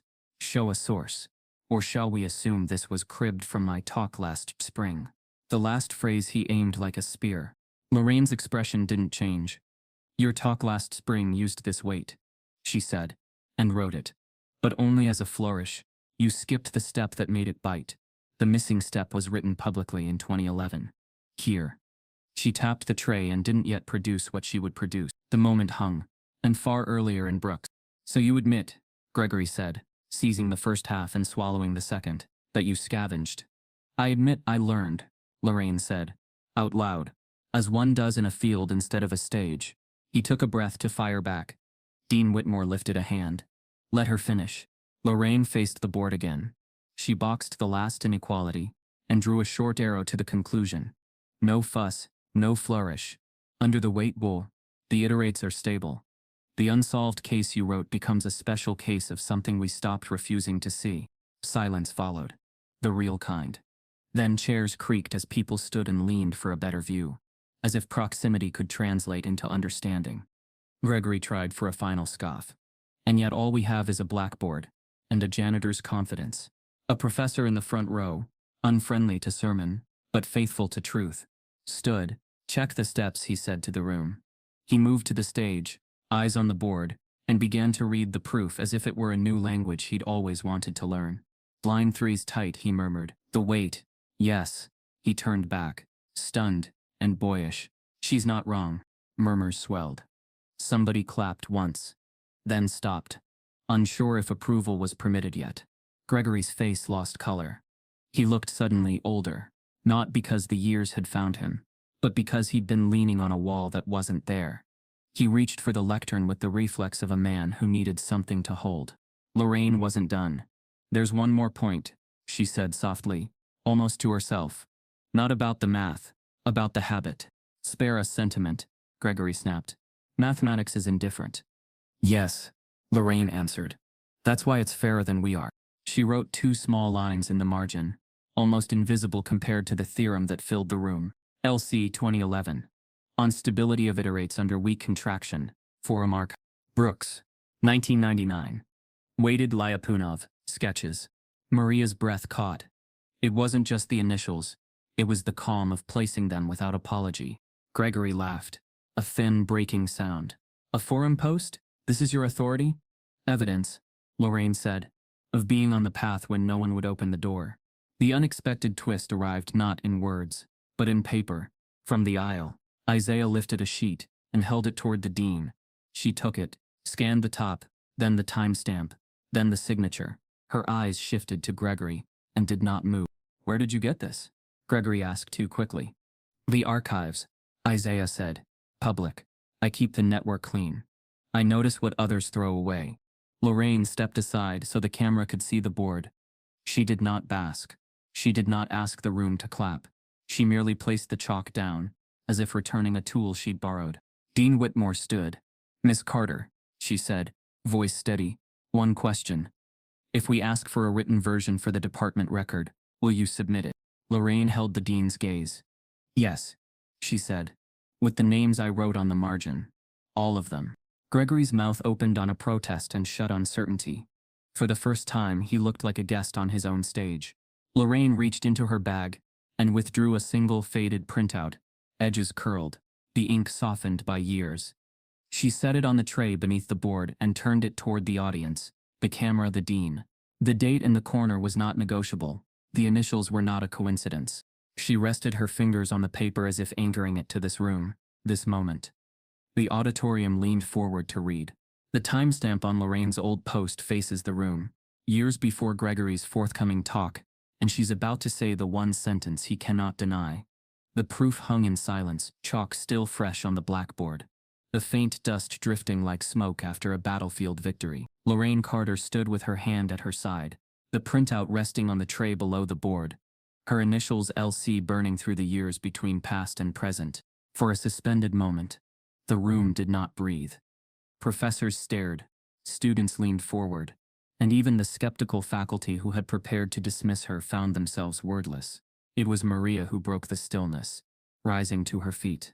She finished it, Maria said, her voice trembling but clear. She solved it. The words spread like fire. One clap sounded, hesitant, then another. Within seconds, the entire hall erupted into applause, loud, insistent, unrestrained. Students rose to their feet. Graduate assistants cheered. Even faculty members, known for their icy reserve, stood with slow, reverent hands meeting in ovation. Lorraine did not bow. She only let the sound wash over her, her eyes shining but unreadable. For years she had dreamed of this. Proof that her mind mattered. Yet now, standing in it, she felt something deeper than triumph. Gregory Hensley remained seated. His face had hardened into a pale mask, eyes locked on the blackboard, as though staring at a betrayal. When the applause finally dimmed, he stood with forced dignity, adjusting his jacket. His voice sliced the air like a blade. Impressive, He said, drawing out the word. But mathematics is not theater. Let us not be swept away by performance. We must interrogate, verify, and ensure this so-called solution holds under scrutiny. His words might have regained control, had they not sounded like desperation. Dean Whitmore turned to the front row. Professor Layton, you specialize in this area. Would you care to examine the work? An older professor with spectacles perched on his nose rose, walking to the board with deliberate steps. He traced Lorraine's lines with his finger, murmuring under his breath, weight function, corrected bound, contraction holds. His brow furrowed in concentration. Then he looked back at the dean. It's sound, more than sound. It's elegant. I've seen attempts at this problem for 30 years, and this is the cleanest resolution I've encountered. The room buzzed. Gregory's jaw clenched. Another professor stood. I agree. Whoever wrote this didn't patchwork. It's original, rigorous, and complete.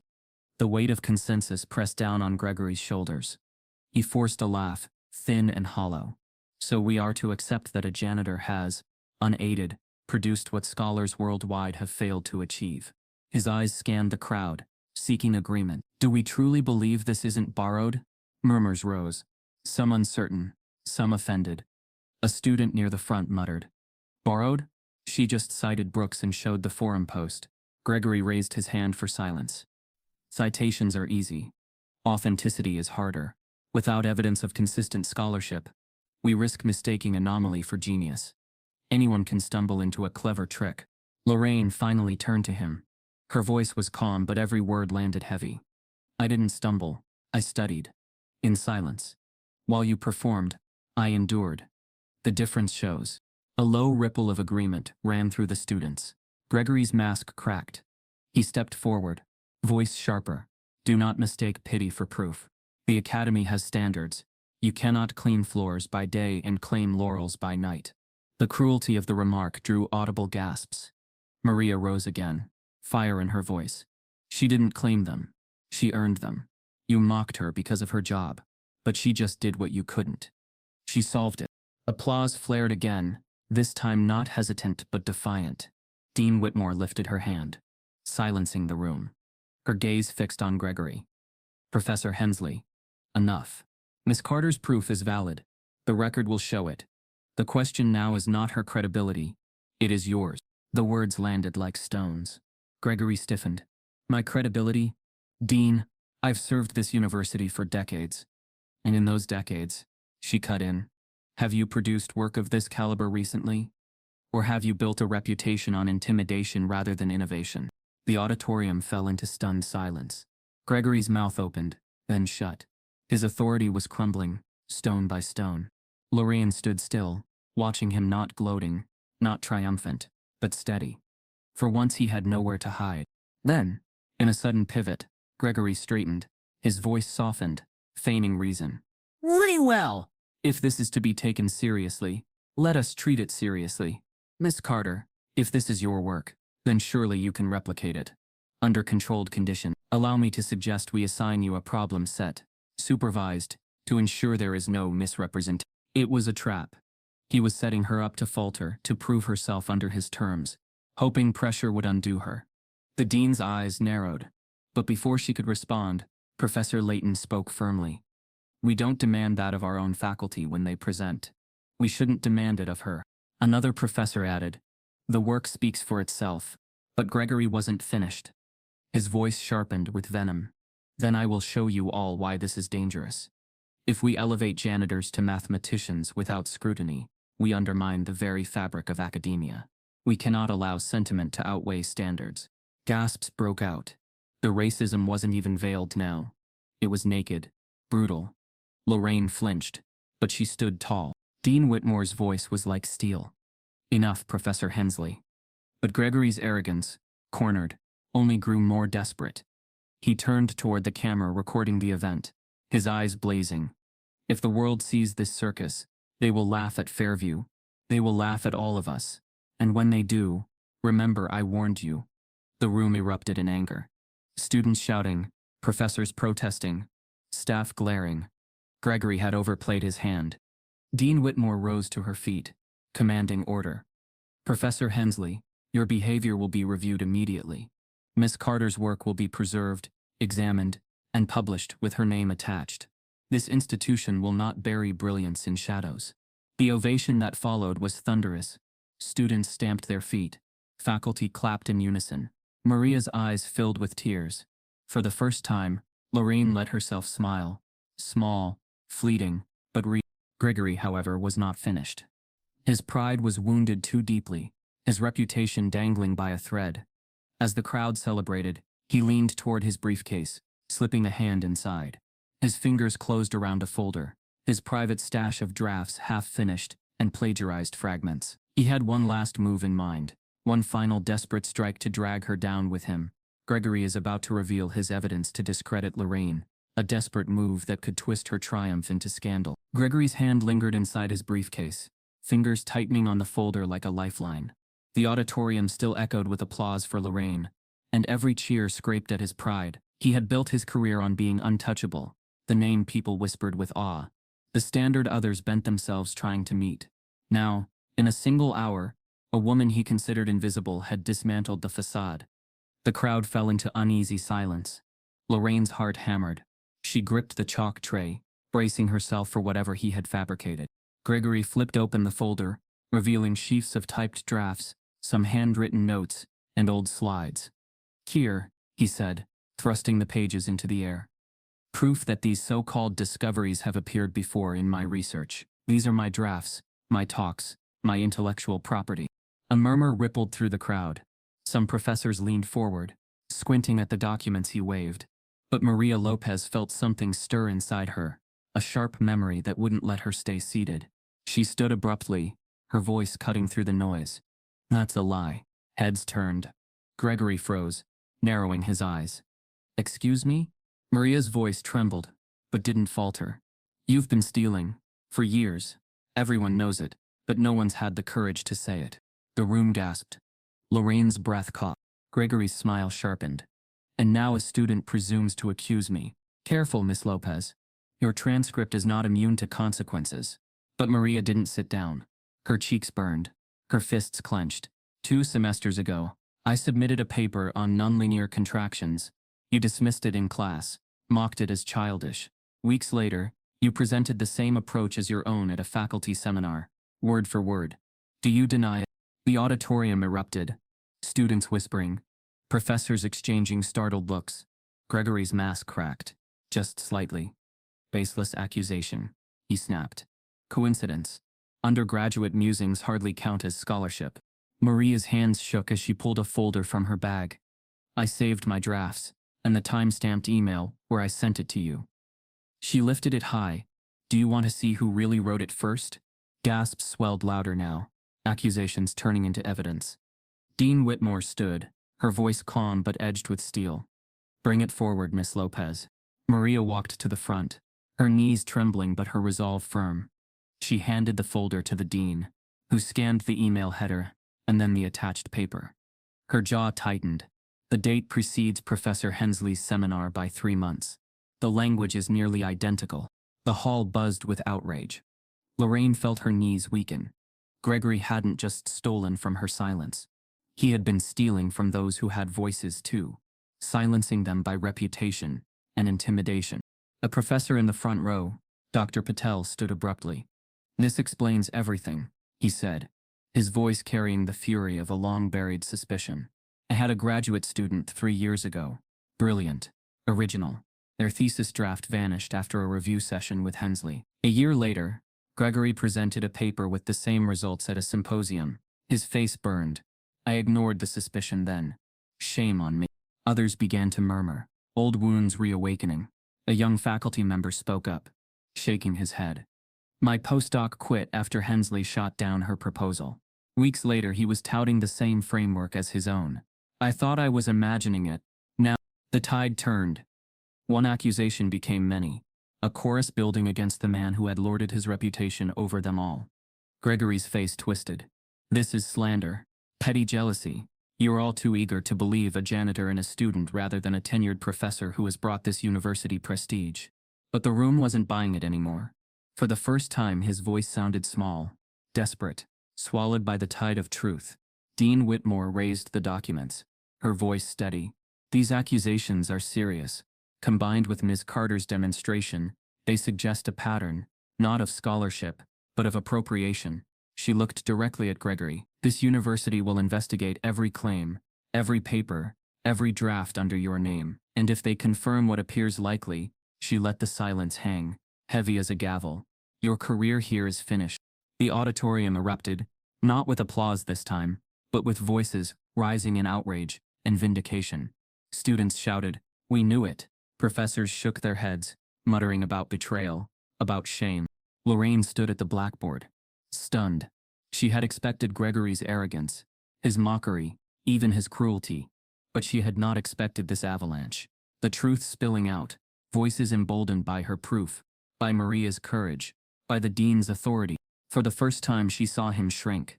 Gregory Hensley, the man who had seemed untouchable, stood exposed in front of everyone he had ever sought to impress. He slammed the folder shut, his face pale, his hands trembling. "You'll regret this," he hissed. "All of you. You don't know the damage you've done." But the words no longer carried fear. They carried emptiness. Maria turned to Lorraine, her eyes shining. "They believe you now. They finally see." Lorraine felt something rise in her chest. Not quite triumph, not yet relief, but the sense of chains loosening. Years of silence had weighed her down, but now the room had shifted. The community that once looked past her was now forced to face her. And yet even as Gregory stood defeated, Lorraine's thoughts trembled with uncertainty. What would this mean for her? Could she step into a life she had long ago been denied? Would they accept her as a mathematician? Or would she remain, in their eyes, the janitor who got lucky? The ovation for her proof still echoed in the walls, but the uncertainty of what came next pressed heavier than before. Lorraine swallowed hard. She had wanted this moment for years. Yet now that it was here, she felt its weight pressing on her shoulders. She wasn't sure if she could bear it, or if she even wanted to. Gregory slumped into his chair, sweat beading at his temple, the applause for Lorraine now a sound he couldn't silence. His downfall was inevitable. The only question left was what Lorraine would do with the space his collapse left behind. Gregory's empire is crumbling, but with the truth finally exposed, the question burns: what will Lorraine's life become now that her hidden genius is undeniable? The room was still humming from the seismic shift that had just taken place. Lorraine Carter stood at the chalkboard, her palms dusted with white, her breath steady but silent. The air was thick with awe. A standing ovation had thundered through the lecture hall minutes ago, but now there was a quieter reverence, a collective realization that something historic had just happened. Dean Eleanor Whitmore stepped forward, her heels clicking against the marble floor with measured authority. Her eyes weren't on Professor Gregory Hensley, who had slithered back into the shadows of his own shattered ego, but on Lorraine. The dean extended her hand. "Miss Carter," she said, her voice firm but reverent, "it would be an honor to offer you a full scholarship to this university and a teaching assistantship in the mathematics department. Effective immediately." Gasps flickered across the room. Some students teared up. Maria Lopez, sitting in the front row, covered her mouth with both hands, her eyes shimmering. Lorraine didn't move. Her heart was pounding louder than any applause. For a woman used to blending into the background, the sudden attention felt suffocating.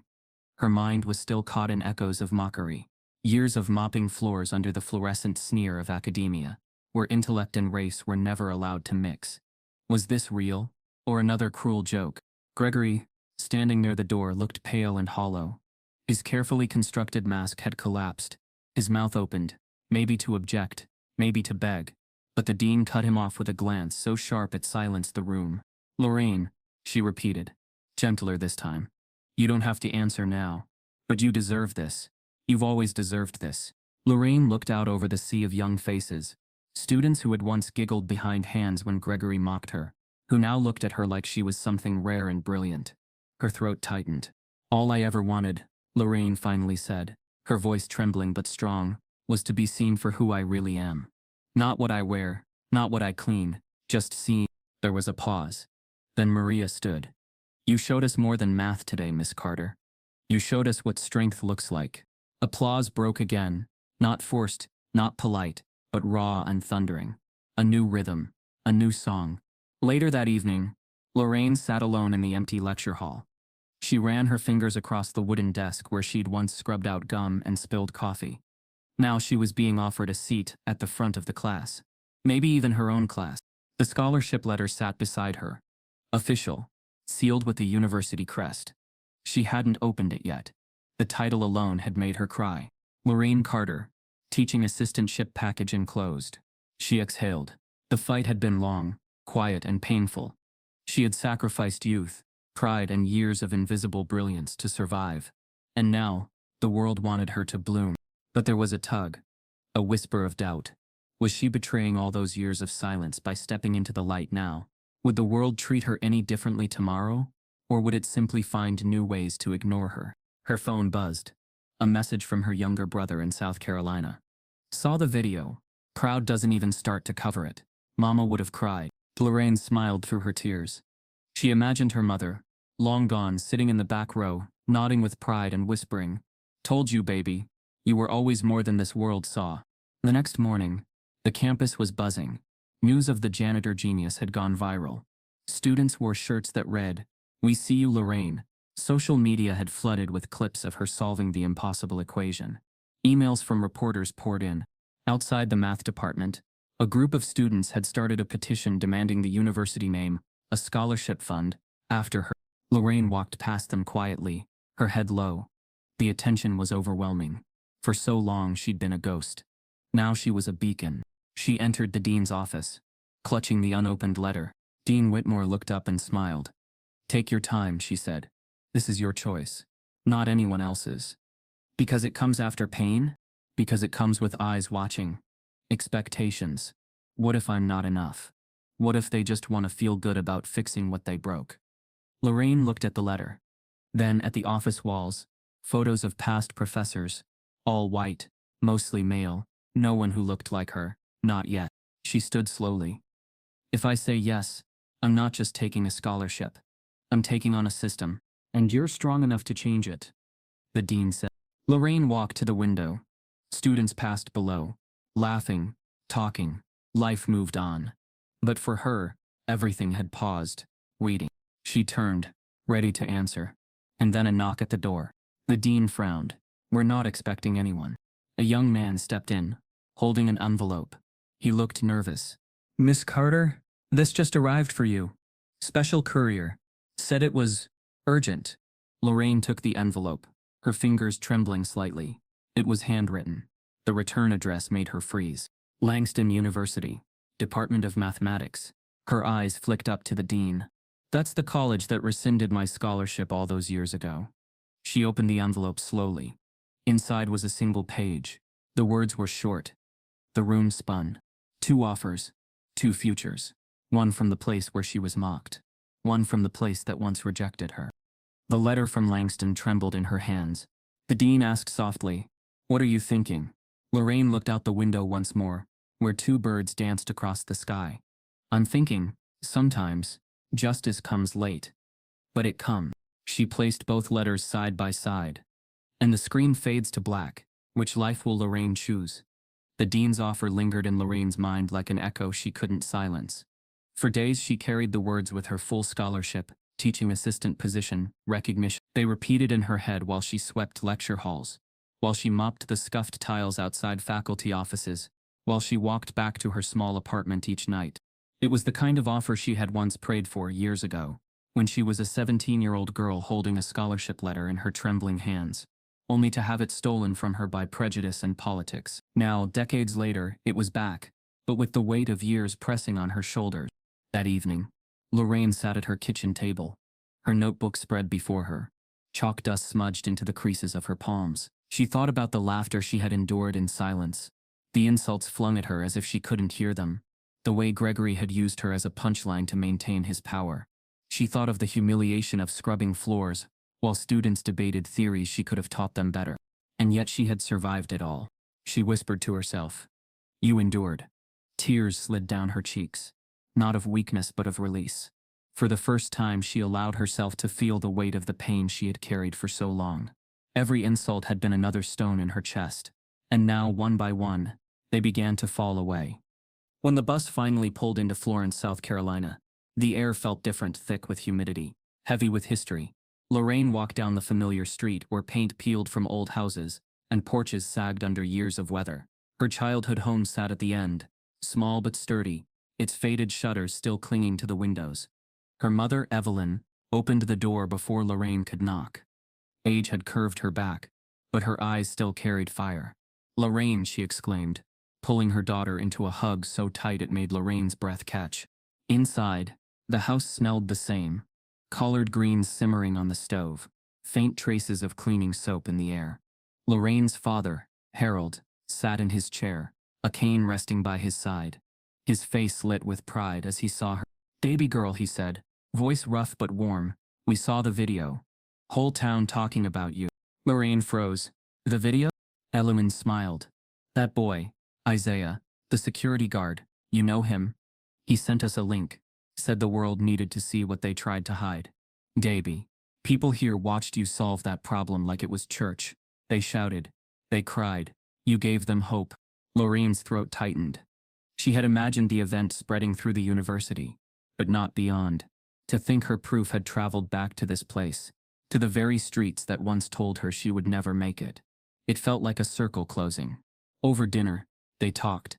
Evelyn squeezed Lorraine's hand.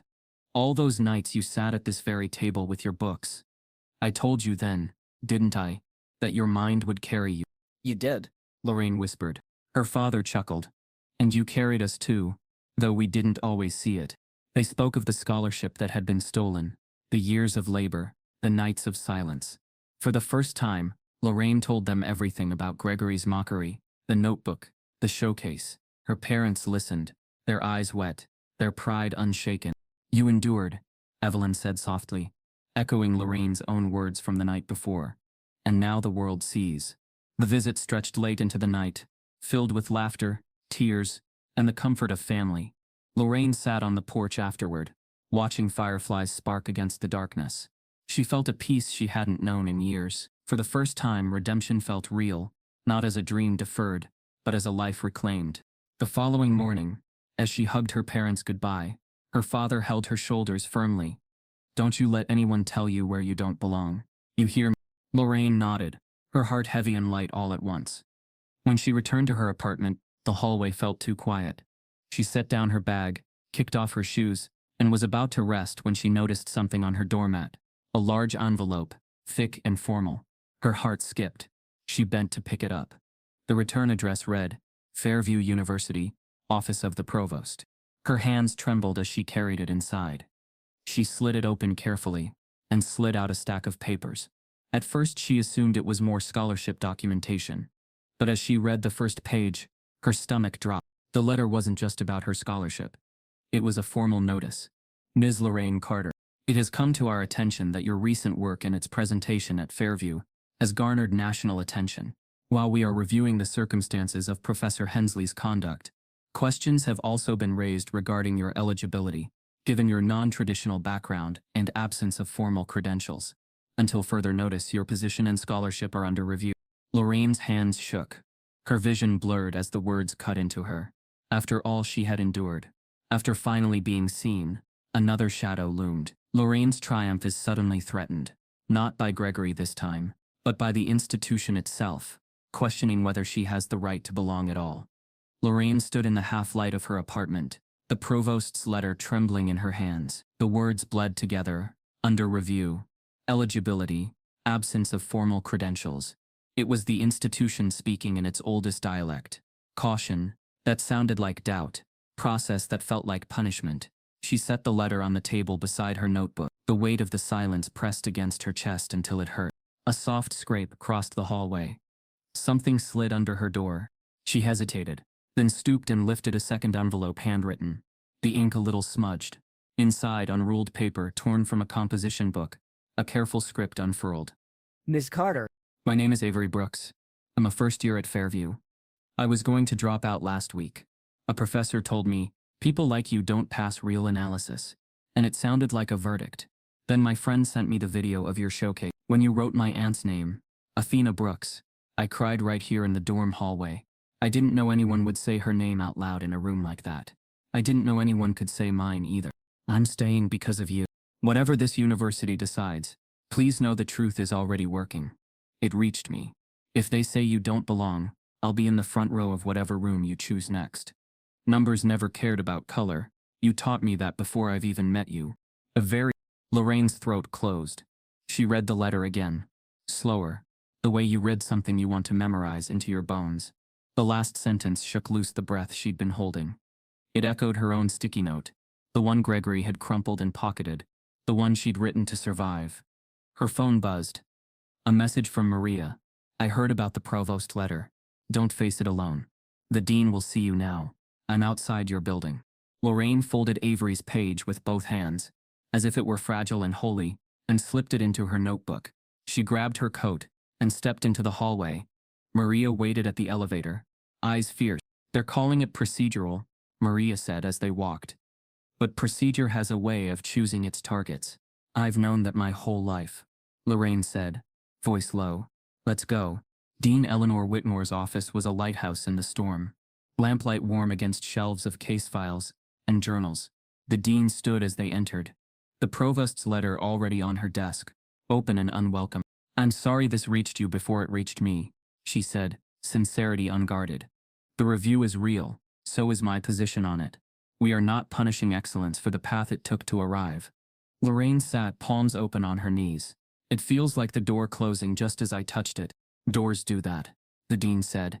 We will wedge this one open. Maria leaned forward. If they're worried about credentials, can't the department attest to her scholarship now? Professors signed off on her proof. The record exists. It does, the dean replied. And I am designating Miss Carter as a visiting research scholar, pending the outcome of the review. HR has the paperwork. I'll carry it myself if I must. She will have an office. She will have a key.